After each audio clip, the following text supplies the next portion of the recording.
Hi, everybody. It is me, Brandon, and we are here for our weekly card reading in our new 2023 setup with lots more lights, because more lights is better, right?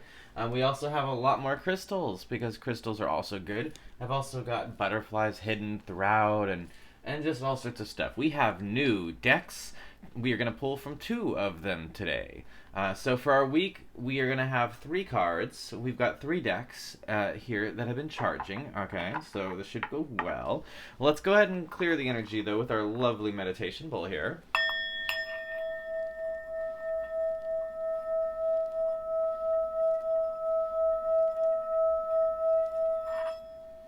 That was nice, but we can do better.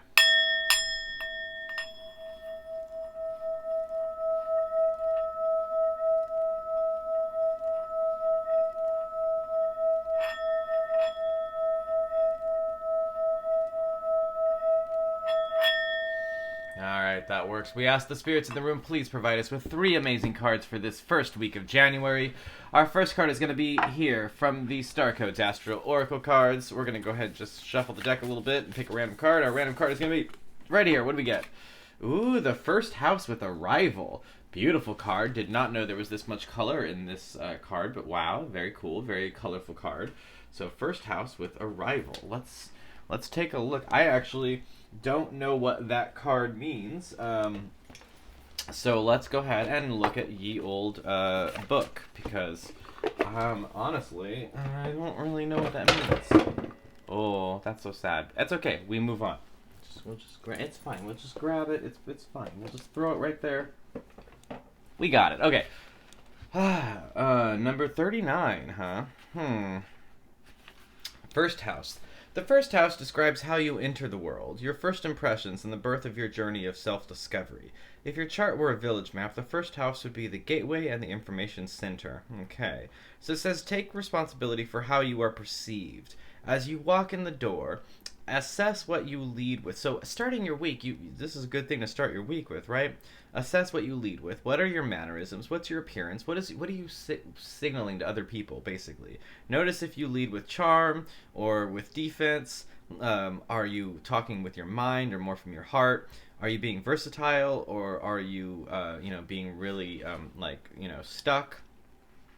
People read what you put out. So whether you're acting as a business or as a person or as a couple, it's up to you to ensure that how you present yourself matches your intentions. So if you feel misunderstood, look for a misconception, either from you or from other people, and try to get to the root of that.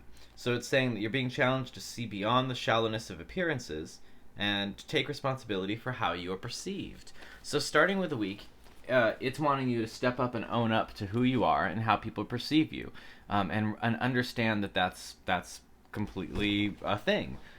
That's good. So let's go to the middle of the week with our Star Trek The Next Generation cards. Yes, they made a tarot card deck with Star Trek The Next Generation, and I happen to have it now. So, there.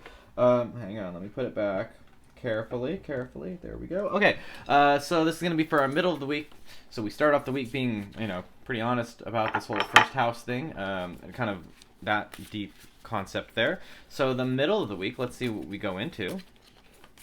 Looks like it's going to be this card right here. There it is. What do we get? Ooh. Wow. Don't actually know what this means. It just says 2, and it's some Klingon stuff. So, we're going to pull up the lovely Star Trek book here and see if we can get to the root of what the heck this card means. Because I don't know. I don't know what this card means. Aha, I found it. Oh, these are batliths. This is the 2 of batliths. Okay, this is all making sense now. Okay, a choice lies before you, and your instinct does not match what logic may dictate, but you are no Vulcan trapped by logic. You are Klingon. Trust your gut and make a decision. Though this choice may not seem rational now, it will make sense in time. So you're going to be in the middle of the week trying to make some kind of choice or decision, and it might not seem rational. You might not feel like it's logical, but your gut is telling you to do something. This card is telling you that this is what you need to do. Trust your gut. Follow your gut. If your gut says this is what you need to do, then that's what you need to do. with the 2 of Batlifts for the middle of the week. So hey, Star Trek cards are not steering us wrong. I knew they wouldn't. So we're going to end the week, though, with these cool Moonology cards. They're Moonology Oracle cards, so they're kind of all like moon-ish, moon-focused, which I kind of like, because I'm all about the moon. So let's go ahead and pull the final card for the week from the Moonology Oracle cards, and our final card for the week is going to be this card right here, which is... What do we got? You are good enough. The full moon in Virgo. Well, that's a very strong message, very simple message. We'll read it, though, just to be on the safe side. But the you are good enough is, I mean, obviously, a lot of people forget that, like, you know, there's a lot going on, and people expect, like, a lot from other people, and we often expect a lot from ourselves. This card, I think, is trying to basically tell you, here we go, worrying too much is going to attract more things to worry about, so stop worrying. Basically, if you're being overly critical, you're only going to create more and more problems to be critical of. So stop second-guessing yourself, stop being overly critical, and raise your karma by doing something good for someone else instead of being so focused on everything that's going wrong for you. So remember, you are good enough, so stop trying to convince other people that you are anything beyond what you are, okay?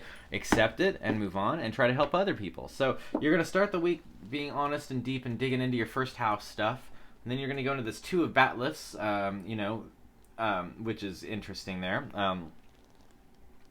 And then we're going to end the week with this whole you are good enough, which overall I think this is a good first week for January. I think it's basically telling you, like, step back this week and look at the way things are. Look at the way that you're perceived. Look at the way that you're expecting reality to play out. You know, look at the energy that you're putting out into the universe and the way you talk to yourself and to other people. Just be aware of this. And if you're not happy with everything around you, start looking at those things, because you are in control of those things. So if you can shift some of those behaviors this week, or at least be aware of what behaviors you might need to be looking at, it'll give you a good start to the week and a good start to the year and a good pattern of, like, self-assessing, you know, being self-aware and being understanding of who you are, being forgiving to yourself, but also not so forgiving that you just allow yourself to never grow or change. You do want to get better and change and be able to overcome things, but you don't want to beat yourself up so much for having these problems that you never give yourself the chance to overcome them. There is a fine line.